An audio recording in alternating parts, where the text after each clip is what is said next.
All right, we now move on to IELTS speaking part 2. So here is the topic, and you'll have to speak on this topic for 1 to 2 minutes. Please start. Well, I have done many things that I found difficult at the starting, but after some practice, they became easy.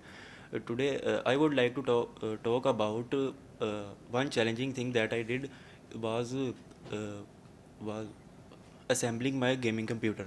I am a fond of gaming, and I used to like play games, and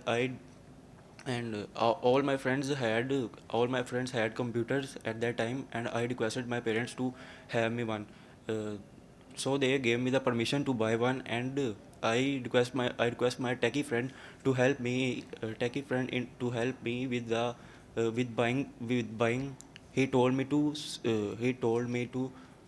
buy all the components separately, because it will be cheaper.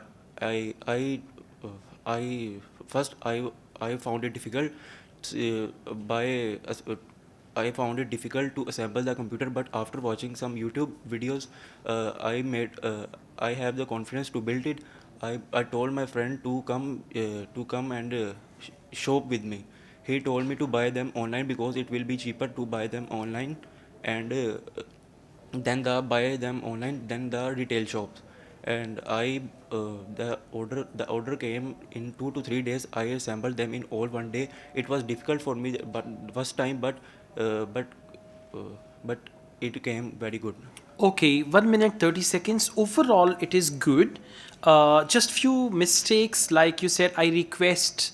It should have been I requested I because your requested. topic was in the past tense. Yes. Then you said he told, and then you said it will be. In the past, when you use will, you use would. Would. It He would. told me that it would be very It expensive or would it be would be cheaper or cheap. anything like that. And try to use some connecting words like moreover, additionally, furthermore. Furthermore. These words will further improve your band score. Right. So looking at your present performance, I'll give you a 6 band, but you can improve it, right? Thanks. Thank you.